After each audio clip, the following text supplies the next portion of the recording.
Welcome into the final PFF NFL grade release show of the season. Max Chadwick alongside Dalton Wasserman here. The Philadelphia Eagles are Super Bowl 59 champions, destroying the Kansas City Chiefs by a 40-22 final score. The Eagles win their first Super Bowl title since the 2017 season and their second overall. And the Chiefs' quest for the first three-peat in Super Bowl history has been denied. The Eagles winning Super Bowl 59. We'll be going over all of the initial grades for Super Bowl 59. They're still kind of in the review process right now, so they might change a very little bit. We'll of course release those grades. We'll go over the most impressive part from this game, the stat that told the story in this game, most disappointing. It's kind of a general overview of what was Super Bowl 59. And Dawn, what a game it was for Philadelphia, man. Yeah, I mean, the two best teams in football walked in and the best one walked out as a victor. I mean, it's just the job, and we're going to go over a lot of it, the job that Howie Roseman did to fill in the gaps from last year's team to improve this team. And if you're going to beat Patrick Mahomes in Kansas City, especially in this setting, you have to leave no doubt, right? Just like 4 years ago when the Tampa Bay Buccaneers and Tom Brady did it to them, they took advantage of all the Chiefs' flaws that we'd been kind of poking and prodding at all season, but they kept winning all those one-score games. Well, don't leave it as a one-score game. Dominate them from start to finish and just finish them off when you have a chance, and that's what they did. I think especially in the middle part of this game when they got out ahead 24-0 by halftime, it really was just too big a hole for Mahomes to climb out of this time. It absolutely will. So obviously we'll be using a lot of PFF exclusive stats here on the PFF grade release show, and all of those are available to you guys with a PFF Plus subscription at subscribe.pff.com. You get access to all the grades, all the stats from the Super Bowl and the entire NFL season, from the college football season as well. You get access to our full 2025 NFL mock draft simulator. Is officially now the offseason in the NFL. So if you want to make your team win Super Bowl 60, do a mock draft using our mock draft simulator. You can trade players and trade picks using that mock draft simulator as well. Got to talk about one of our sponsors of the show before we get into it as well, and that is Fabric by Gerber Life. What does your child's future success look like to you? A job they're passionate about, traveling around the world, or just being happy and comfortable? Whatever their journey, you can help make it easier to achieve with a kids investment account from Fabric by Gerber Life. By making a contribution to your child's future today, you can help give them the means to pursue their dreams, big and small. Fabric Gerber Life is designed by parents for parents to make it easy to plan for and manage your family's financial path. With a kids investment account from Fabric, you can start investing in your child's future today. Kids can't invest when they're minors, but a kids investment account allows you to invest on their behalf now, giving their investments more time to grow. It's all online, and setting up an account could take you just 5 minutes. Then you can manage your child's account and monitor their investments right from your phone. Funds can be used for nearly anything benefiting your child, from tuition and tutors to music classes. And when they're adults and out on their own, they can use the funds for whatever they need. Join the thousands of parents who trust Fabric to help protect their family. Start investing in your child's future today at meetfabric.com/PFFNFL. That's meetfabric.com/PFFNFL. meetfabric.com/PFFNFL. Portfolios managed by Fort Washington Investment Advisors Incorporated. Additional services provided by Apex Clearing Corporation. All investing is subject to risk. Learn more at meetfabric.com. All right, that's the PFF NFL grade release show for the Super Bowl. So let's release those PFF grades from Super Bowl 59, starting off with the victorious Philadelphia Eagles. And the highest graded player was the birthday boy himself in his rookie year, Cooper DeJean, PFF College Football Show alum as well, with a 91 grade in the massive pick six in the victory. Milton Williams with an 89.6 grade. CJ Gardner-Johnson, 83.1. Moro Ojomo, 83. Oren Burke, 78.5. And Jalen Hurts with a very good 86.3 grade in his first Super Bowl victory. Let's go over to Kansas City with their highest graded players in the loss. Tershawn Wharton, 89.4. Brian Cook, 87.5. Xavier Worthy, 87.3. Drew Tranquill, 79.1. Justin Reed, 76.6. And Patrick Mahomes with a 57 grade in the Super Bowl, his worst of any of his 5 Super Bowls so far.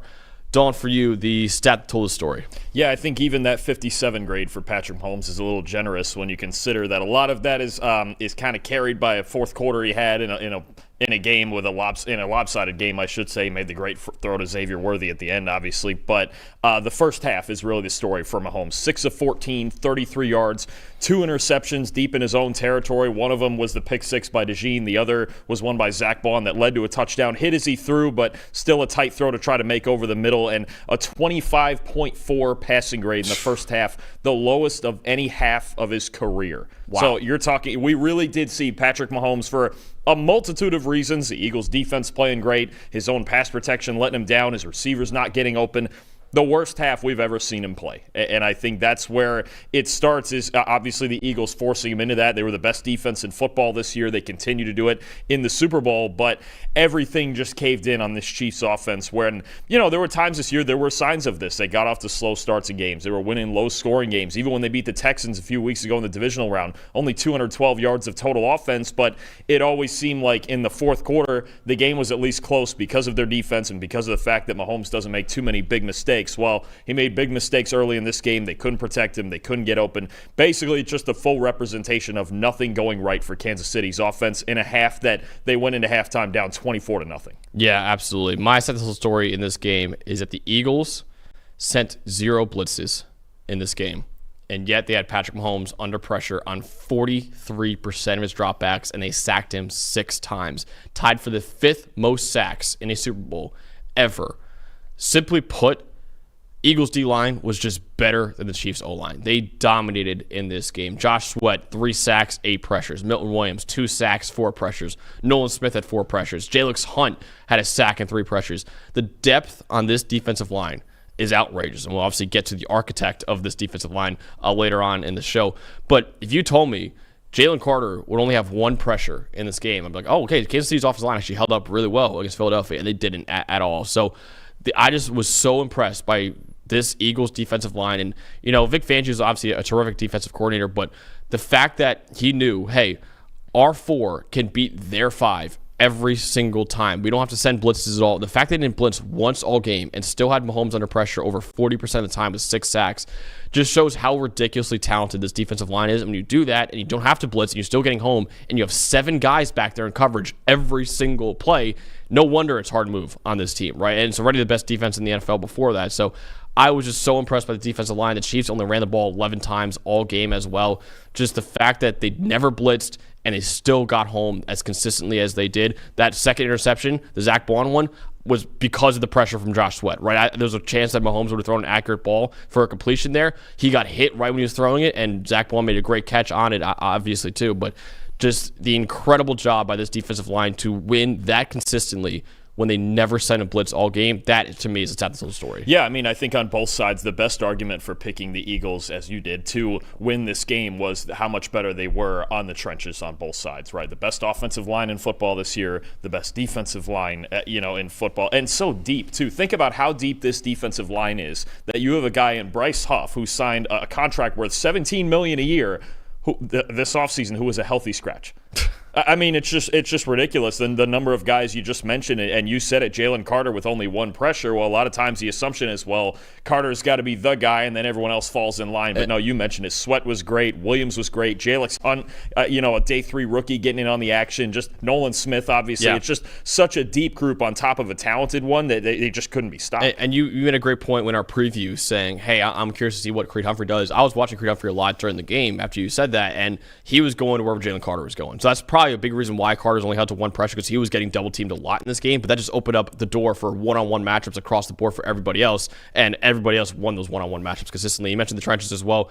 Eagles offensive line also dominated, 75.9 team pass blocking grade. That's the 6th best by a team in a Super Bowl in the PFF era, dating all the way back to 2006. So really, it felt a lot like the Tampa Bay Chiefs Super Bowl a few years ago, where Tampa Bay dominated because they had Mahomes under pressure all night. And they didn't send a blitz a lot in that game either. I believe they only blitzed 7 times in that Super Bowl on 54 dropbacks for Patrick Mahomes, or 61 dropbacks for Patrick Mahomes total. So it was a lot like that, where Tampa Bay was just able to sit back in coverage while their defensive line dominated. They beat up Chiefs' offensive line. Felt very, very similar to this one, in my opinion. Yeah, and the concerning part with that one was going into that game, that was a huge problem because they had so many injuries that year. Right. If you remember, they were playing with backups across the board. This time around, all season they just didn't have the guys. It was one of the worst groups of tackles all year. They're moving Joe Thuney out to tackle. We got a backup at left guard. Jawan Taylor, for all the money he's making at right tackle, hasn't really panned out the way that they had hoped through 2 years. So I think once again we're in a spot where the Chiefs have to really look at this offensive line. They obviously you hang on to Humphreys, the best center in football, and Joe Thuney moves back into guard. But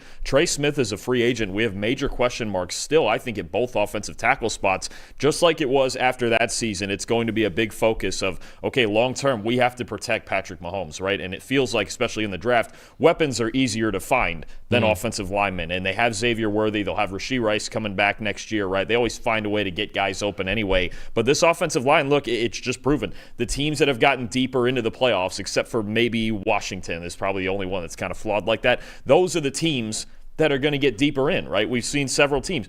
The Texans, they couldn't pass protect. The Bills' defensive line is flawed. If you're this good in the trenches on both sides of the ball, like the Eagles are, you have a chance to be the last team standing. The Chiefs were not that in this game, and on the offensive line, they really weren't that all year. Absolutely. To you, what was the most impressive part from this Eagles' dominant Super Bowl victory? It is, I know we've talked about it 100 times between us and even on our show. I just have no idea how Cooper DeJean fell in the second round.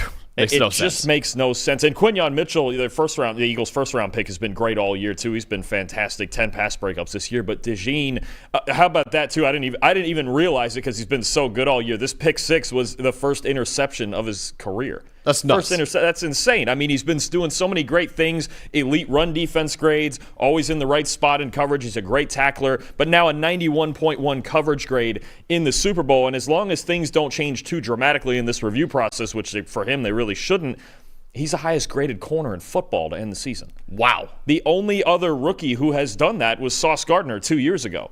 It's crazy. He passed, I think he came into the game third or fourth, and now he's first. He's the highest graded corner in football as a rookie. And the Eagles went from dead last in slot coverage grade last year to first this year because of Cooper DeJean. It's unreal. I mean, you talk about now, this should finally, we've seen it with Trent McDuffie, we've seen it with some other good players. This should finally be the game where everybody realizes, okay, we need to start taking nickels, start taking slot corners higher in the draft, make them first-round picks.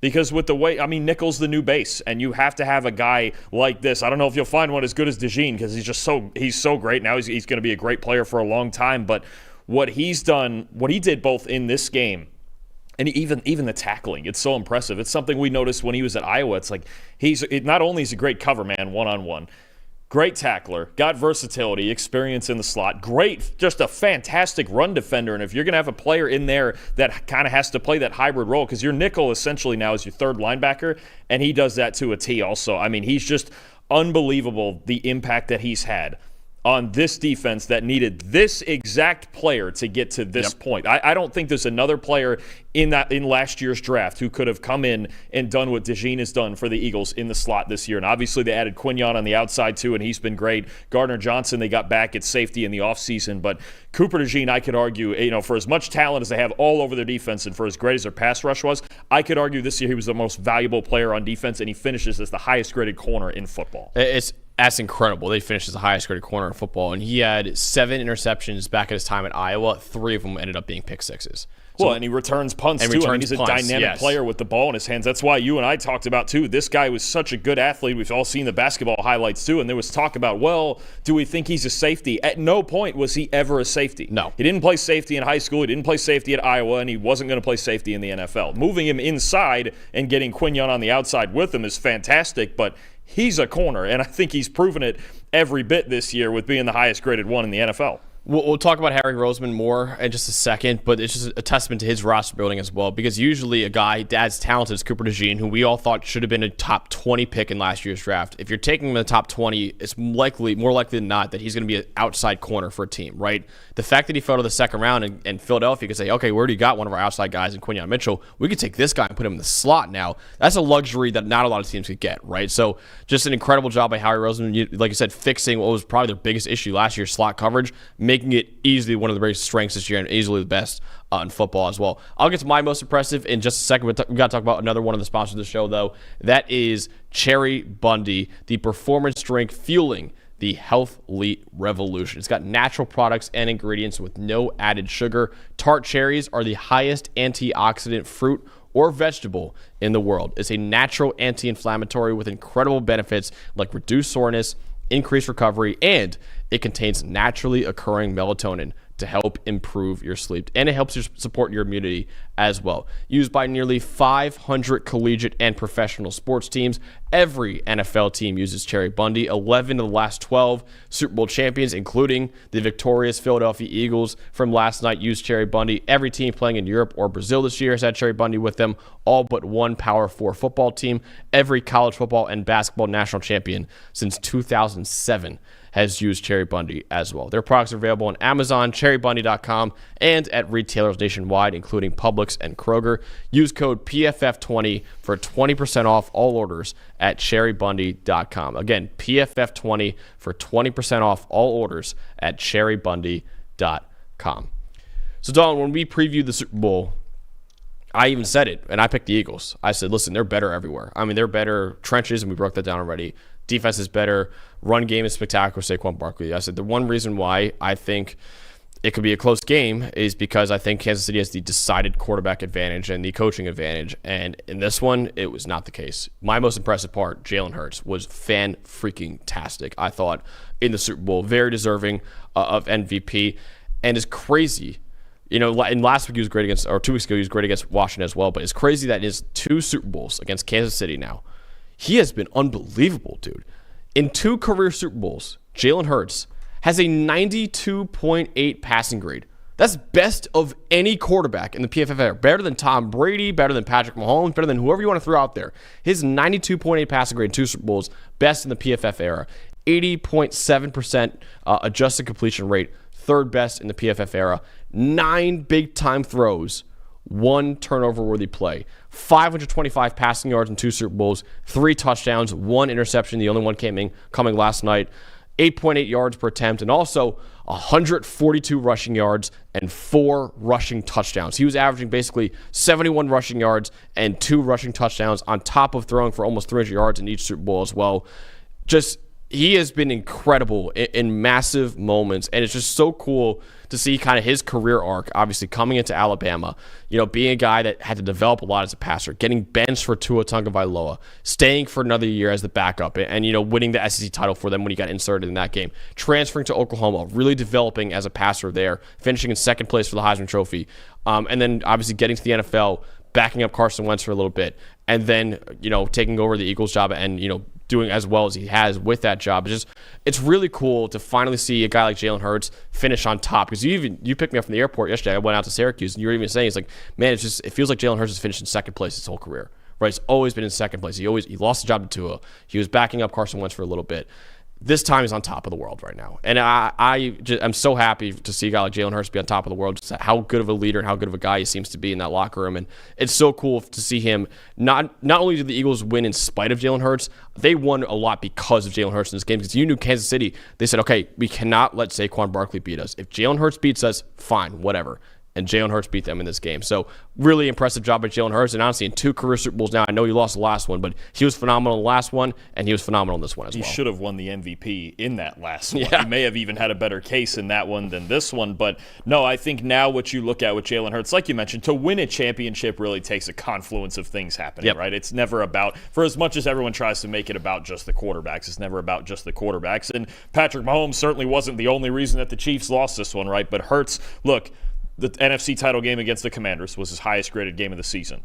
Right now, this Super Bowl was his 3rd highest graded game of the season. It was not the easiest season for Hurts. There were times where it was rocky, and he struggled as a passer. And then he had the concussion late in the year, but he showed up when it mattered most. He was the point guard this team needed him to be. Only 22 pass attempts last night, too. You got to remember, the Eagles have built such a dynamic team that Hurts doesn't have to drop back 45 times and win him the ball game with his arm like that, right? And even there's times when he's under pressure where he's still got the feet. He's always had the feet. You know, maybe he's not quite the dynamic athlete that Lamar Jackson or Jaden Daniels are, but he's a really, really good runner, and we know that. I just think this is a guy who wins. right? And even like you mentioned, he came in second. He's come in second a lot in his career, or even Tua, getting benched for Tua in the national title game. Second in the Heisman, you mentioned, behind Joe Burrow 2 years ago in that Super Bowl. Just had to finish it off, right? But he's won so many games anywhere he's been. He's kept his team in games. He rarely makes too many mistakes with the football, right? Sometimes he frustrates you as a passer, but for him to come up this big in these two moments when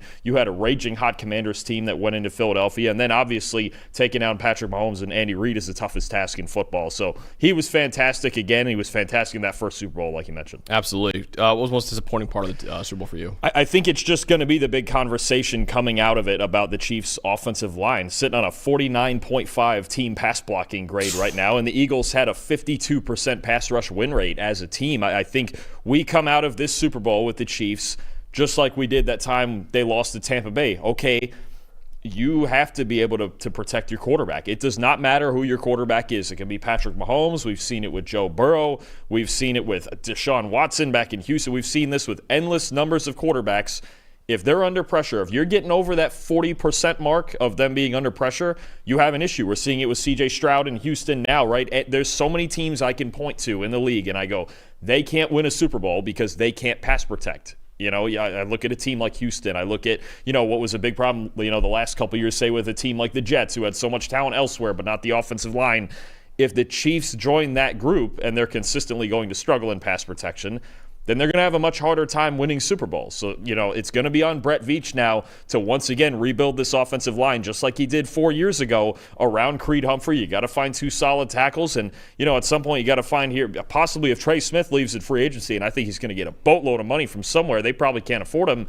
You have at least, I think, 3 spots on the offensive line that you have to evaluate this offseason. So if you can't pass protect in big spots, it's going to get hard to keep the dynasty going. Are they going to be around because of Mahomes, because of Reid, because everything they can do on defense too? Yeah, but at the end of the day, you have to be elite on the offensive line to win a Super Bowl. How often are we going to be mocking an offensive tackle to Kansas City number 31 overall? Probably a lot. Every time, as long as there's a reasonable one available, yeah. Yeah, I feel like that will be the case. And looking at it right now, in the PFF Super Bowl era, the 3 worst pass blocking grades for a team, and I feel bad for our producers back there, but the lowest one is the Cincinnati Bengals in that Super Bowl a few years ago. They had a 14.5 pass blocking grade in that Super Bowl against the Rams.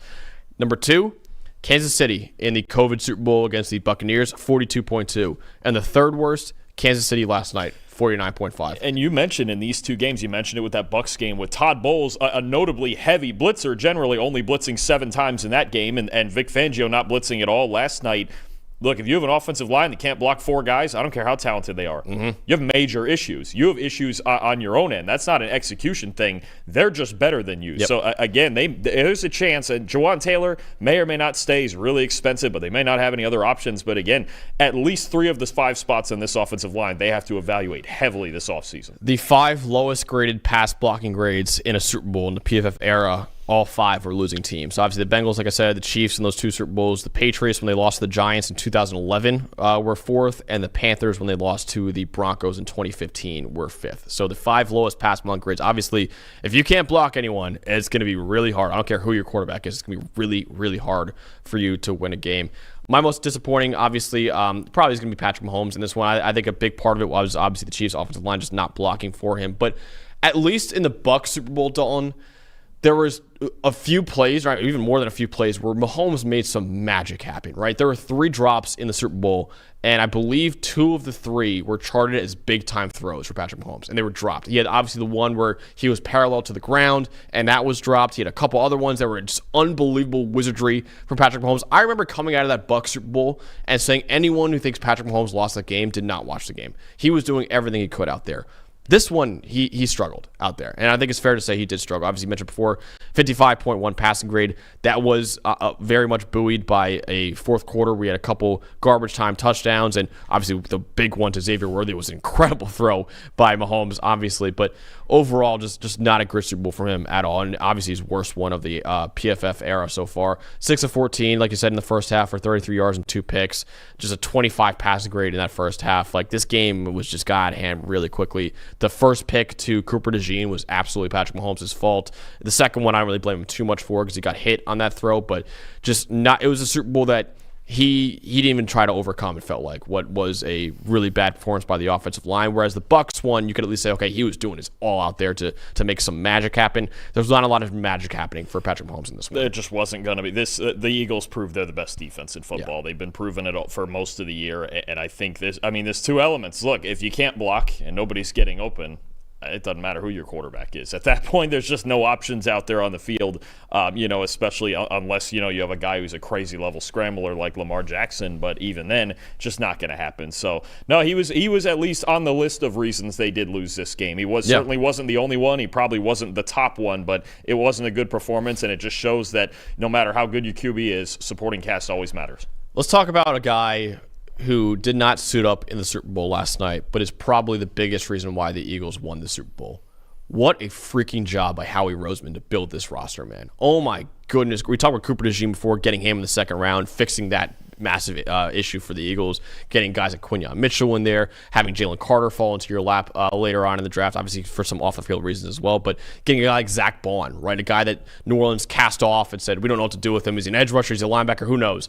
Goes to Philadelphia, plays off-ball linebacker full-time, had a pick last night in the Super Bowl, was one of the best linebackers in football this year. Just Howie Roseman completely retooling this defense, signing Saquon Barkley, and having an unbelievable year for him as well. Getting Mekhi Becton to come in and play guard when he was a bust at tackle for the Jets. So many moves by Howie Roseman that just built this super team for Philadelphia.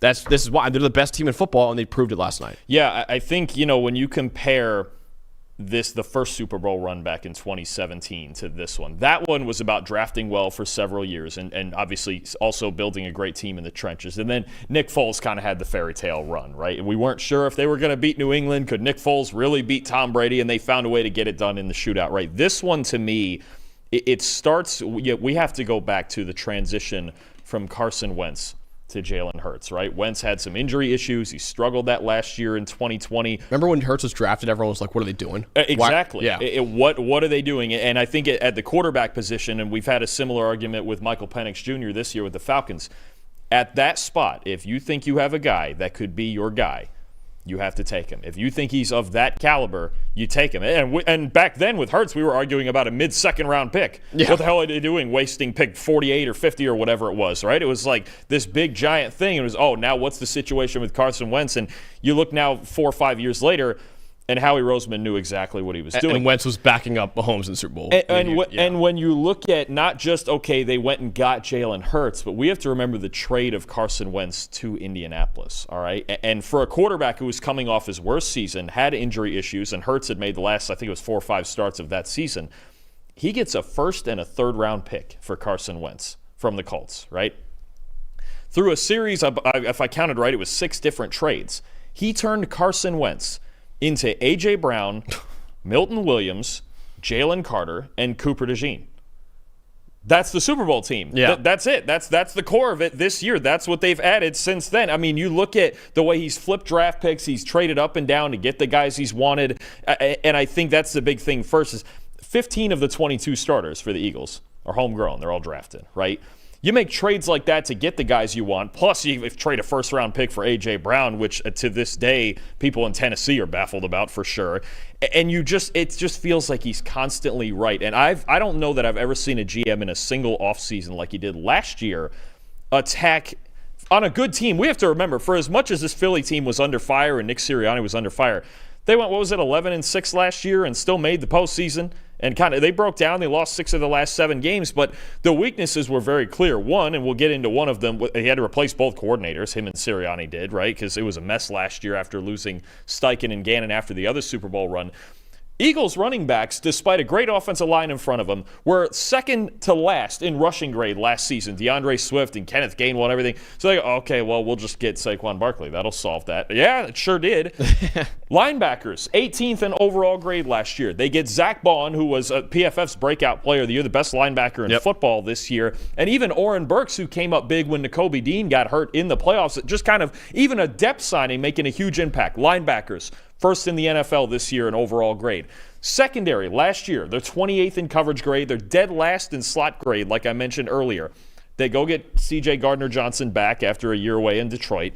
and they go draft Quinyon Mitchell and Cooper DeJean, and there's some people going, well, why would you take 2 corners with your first 2 picks? Because, well, one to play inside and one to play outside because we were horrible in the slot last year and we couldn't cover a soul, and they're first in the NFL. Think about all the things I just said. They went from 31st to first in rushing grade. They went from 28th to first in coverage grade. They went from 18th to first in linebacker grade. Oh, and they had to replace Jason Kelce, and like you mentioned, the plan was always to move Cam Jurgens inside to replace him directly at center, but then they still needed a right guard on a team with not a ton of cap space. And they take a guy in Mekhi Becton who's never played a snap at guard in his life, not at Louisville, not with the Jets, move him inside. He's a top 20 guard in football. It's just every single move he made last offseason was A+, and that's really the biggest reason. This is the Super Bowl of Howie Roseman. Yep. More than anything else between the drafting, the just wizardry of trading that turned Carson Wentz into darn near 4 all-pro players, right? And just last offseason, you couldn't do any better as a playoff team already, despite the way it finished, of attacking your weaknesses. I don't know that I've seen in one offseason a GM attack every single weakness on a team better than Howie Roseman did this past year.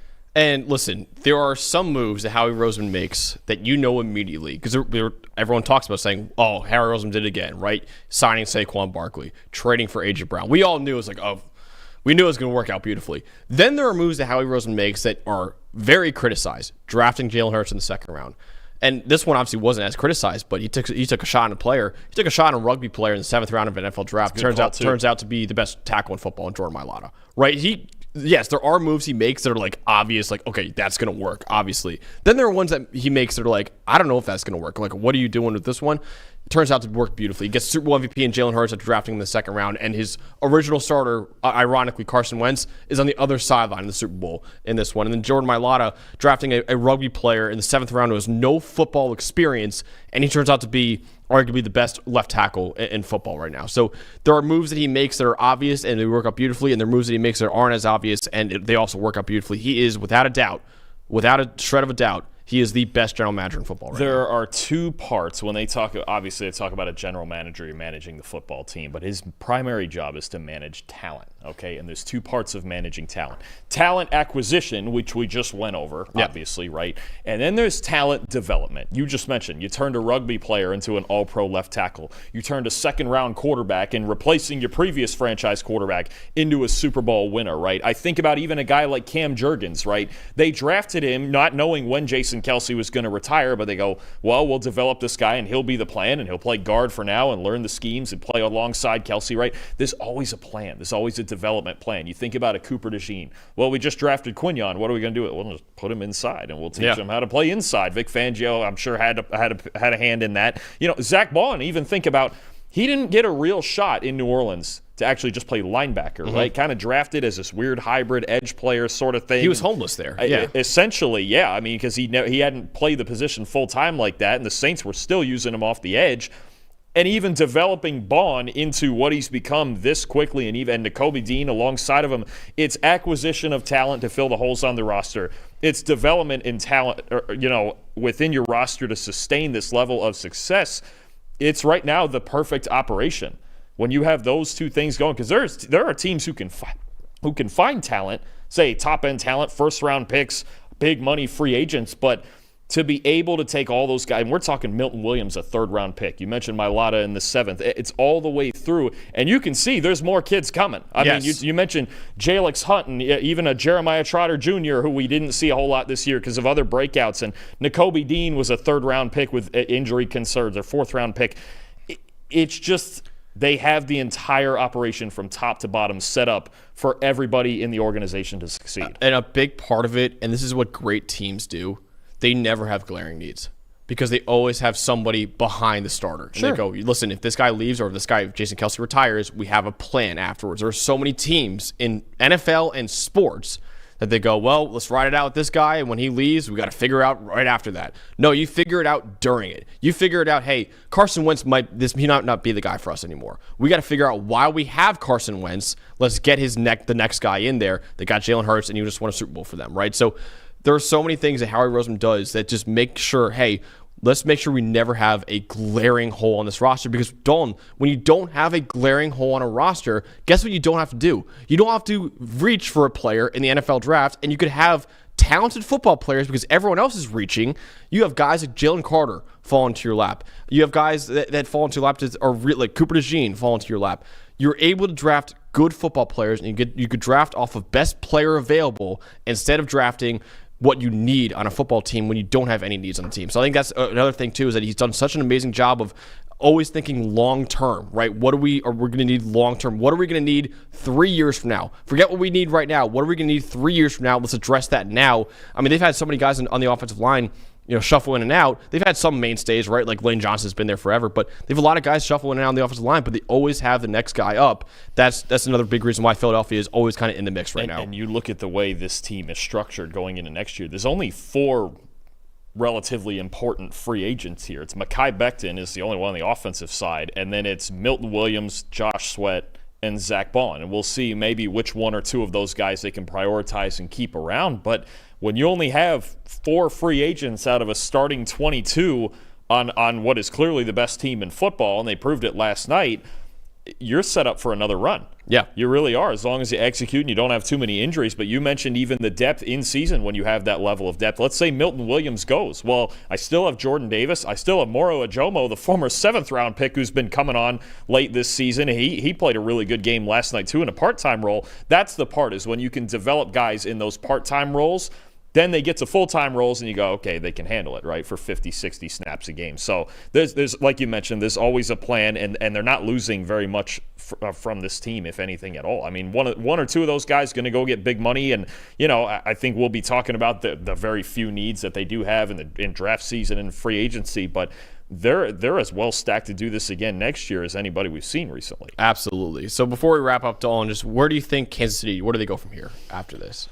They have to think about what they're going to be offensively, right? I think this is the first year we've really seen Travis Kelce slow down, right? They got DeAndre Hopkins, but clearly he's slowing down, right? And the offensive line struggled as much as they did. So I think you're talking about, what you talk about your foundational players and what you have. Obviously Mahomes, obviously Creed Humphrey at center, right?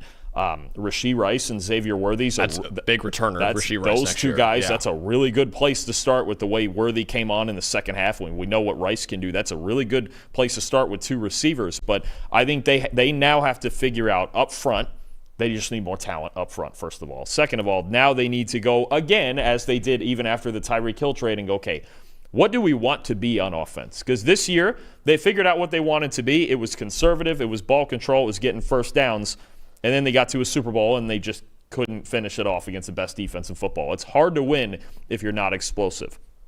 I think they might get back into, okay, first we got to fix this pass protection. But then if we're going to have these fast playmakers on the outside, let's start getting explosive again like we used to with Tyreek Hill. You might see a shift back the other way and getting into the deep ball. And that's the one throw from last night I do think about is that 70-yard throw you mentioned from Mahomes to Worthy last night. Because I go, okay, does that start becoming the norm again like we used to see, right, now that this team's got some speed back in? And I just think now was always going to be the biggest question of when does Travis Kelce either slow down or hang it up, right? When do some of these older offensive linemen start to break down on him a little bit, or, get to even like a Trey Smith? When a guy like that comes up in free agency, can you keep him? I would really question that. So we've seen them become a ball-controlled defensive team the last 3 years.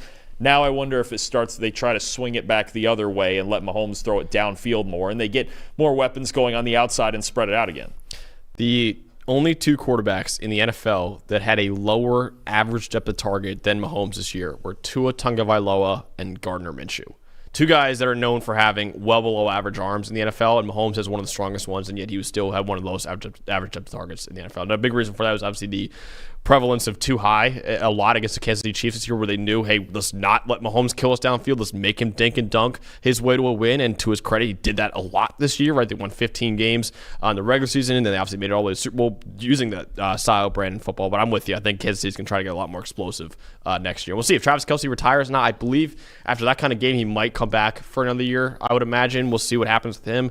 But Andy Reid, I believe, has already confirmed that he's coming back for another year. So it'll still be the Chiefs, right? They're still going to be very much in it. But there are unlike the Eagles, there are things you need to work on. Like, there are things you need to fix. Whereas Philadelphia is like, hey, let's patch up this, let's patch up that. But we still have a roster that's absolutely able to compete for Super Bowl even next year as well. Yeah, and I think if you're another contender in the AFC, the Ravens, the Bills, even Cincinnati, where you look at this Chiefs team this year and you go, they were vulnerable and we missed a crack at it.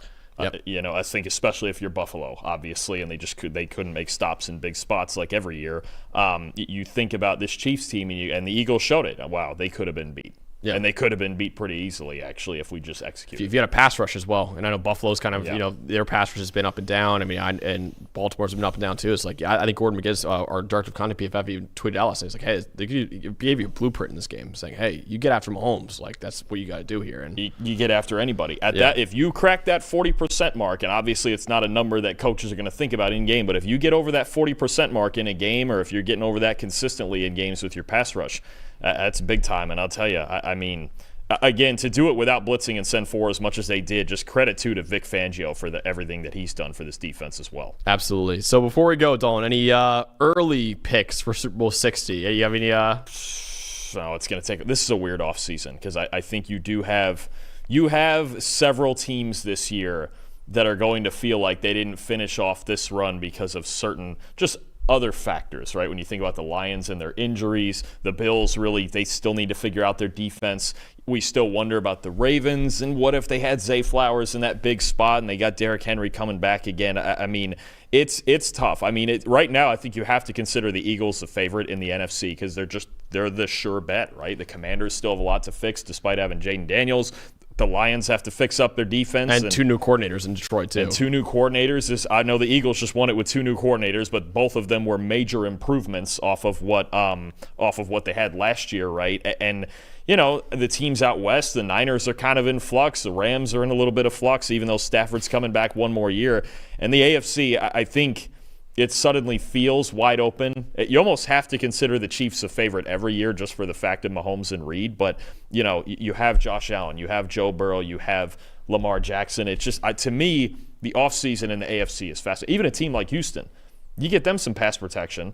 They showed they're a threat in Kansas City. They showed that. They didn't get blown out in that game by any means. They just needed protection. Chargers are clearly building something down there. The Chargers are coming. They just need another weapon or two. I think the AFC, look, obviously, you got to beat Kansas City. That's just how this goes. It's like New England all those years. But the AFC, to me, is wide open, and I think the NFC is the Eagles to run for right now. They've proven that. Looking at the DraftKings odds for next year's Super Bowl right now, Philadelphia is 6-1, Kansas City 7-1, Bills 7-1, Ravens 7-1, and the Lions are 10-1 right now, and the 49ers are 16-1. So Chiefs, Bills, Ravens, all have the same odds, and Philadelphia is the slight Super Bowl favorite. It's going to be the same theme as the Eagles this past offseason. Who can attack their weaknesses in the most efficient manner, right? Yep. And if it's the Bills with their defense, if it's the Ravens with their weapons, if it's the Lions, and I think the looming question over several of these teams that we've talked about is I think it's the big one. Where does Myles Garrett play next year? Yep. I think it's the biggest. That's huge. That's the biggest story of the offseason. That's a singular player who can change the power structure